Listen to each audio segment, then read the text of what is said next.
one of the most influential thinkers about cities, is rethinking. Richard Florida promotes what he calls the creative class. He has said for years that cities prosper when they attract upscale innovators and entrepreneurs. Make your city a place where the creative class wants to live, and they, in turn, will create jobs. Many cities followed that advice, and now Richard Florida faces the downside. The creative class, he says, is creating cities that are massively unequal. Which is terrifying to me. The middle class in this country has declined, but more importantly to me, the middle class neighborhoods, those platforms for the American dream, have been decimated. The number of middle class neighborhoods has declined as some people get richer and others poorer. In a new book, Richard Florida identifies why he thinks this happens in places like New York or San Francisco. When upscale people move in, they drive up housing prices. It gets to the point where other people have little money left after the housing bill. The blue-collar service worker has 10 or 20,000. So these people are being pushed out of these metropolitan areas entirely. Wait a minute, is that money they have left over after paying the rent or the mortgage? Yes, and I think that's the right metric to look at. And that metric is especially bad in big, progressive, otherwise successful cities. Those cities are often led by Democratic mayors who criticize inequality. Richard Florida's book, The New Urban Crisis, offers suggestions for what they should do. Have progressive policies failed those places? I think we've abandoned progressive policies. We've had a incredibly daunting and troubling reaction. I had to rewrite this entire book in the wake of Trump's election. I mentioned, I had called for a federal urban policy. I had called for the newly elected Democratic administration to appoint a council of cities, of great mayors to deploy federal resources. Of course, none of that will occur now, tragically. And so cities and mayors are left to go it alone. Cities and their mayors need more power. We turn over a lot of our urban revenue to Washington, and Washington spends it however it does, typically spends it on bolstering areas in other parts of the country. I think one of the ways to get around this is to devolve power to cities and localities, let them keep more of their tax dollars, and address the problems that they have that are unique as they see fit. You're sounding more conservative or libertarian there for a moment. Or federalist. Let's say federalist. I am a federalist. Uh-huh. I'm a localist and a federalist, but I think my big wake-up call here was the election of Donald Trump. Now, many of my colleagues on the left see our cities as the oppositional force against Trump. Sanctuary cities, fighting to maintain sanctuary status.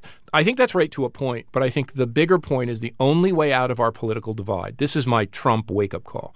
The only way to put red and blue America back together again, this traumatic divide, is to empower local areas so that people in red areas feel like they have control of their community. People in blue areas feel like they have control of their community. We decided in the 20th century to port more power from the states and localities to the federal government. That was important to do. We were an industrial nation. We were a global power. Now we're an urbanized, clustered, varied knowledge economy. It's time to use that federalism tool, that federalist tool, and give power back to the states, the cities, and localities so that they can solve their own problems as they occur in their localities. Now, a number of intriguing implications of that. New York or Los Angeles, if you live there, periodically someone locally will calculate the tax dollars that New York, say, sends to Washington, and they will often point out that New York pays more in taxes than it gets back from the federal government, and the money goes to Alabama or Montana or wherever it may go, more rural areas typically. Are you saying that we should, as a country, cut off the rural areas a little bit and let cities keep more of their money for themselves? I think that we have in this country subsidized outlying areas. We've massively subsidized growth in the suburbs, from mortgage interest tax deductions to subsidized highways. Now it's time, I think, to let cities and states and people solve their own problems. It's a tough pill to swallow, and it's not just from the economic point of view.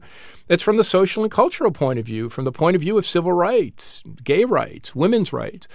But I don't think there's any way around it. I mean, I think it's the only way to unleash our economic potential. And I call it move from winner-take-all urbanism to a new era of urbanism for all. Okay, let's talk about that. You would like cities to be doing more to attack income inequality that they've helped to create because they're successful, because they attract people who drive up the prices. What are some things that cities can do to build themselves in a more equitable way? we have to make a commitment to building affordable housing, because what's getting built in New York and Los Angeles and San Francisco, and what is causing the backlash, is luxury towers and luxury lofts for the wealthy. Number two, we got to build more transit. We got to build transit that connects parts of our cities and parts of our communities, and actually those lagging areas, that connects them to employment centers near the urban core, which is where the best jobs are being created. But the third thing we have to do that's absolutely critical and that very few people are talking about, we have nearly 70 million jobs now in the blue-collar service economy: food preparation, food service, office work, personal care services, the fastest-growing jobs in our country. So I talk in the book about the need to massively increase the minimum wage to take into account the cost of living. So that minimum wage would be higher in New York and San Francisco than it would be in Buffalo or Pittsburgh, of course. As a country, we really spent time and money making manufacturing jobs good jobs. We increased the wages so that people who worked in factories could buy the cars and consumer durables coming off the assembly lines. The only way we're going to build a middle class today is to make sure the service workers, 70 million strong, more than roughly half of our workforce, that they have jobs that are middle-class jobs. And right now they're sinking further and further behind. Who's going to do that? Government, unions, employers, somebody else? Well, I had hoped that our federal government would lead here.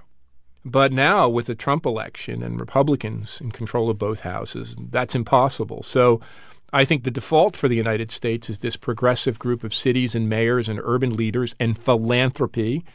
And let's hope progressive businesses, the tech companies, the knowledge companies, progressive real estate developers will get on board with this, because we are in such deep trouble with this overblown nation state and really out of sync with the times, dysfunctional imperial presidency. We see that with Trump in office, but it's been there all along. I really do see cities and local empowerment as probably the only way out of this new urban crisis. The latest book by Richard Florida is called The New Urban Crisis. Richard, thanks very much. Oh, it's a pleasure being with you. Thank you, Steve.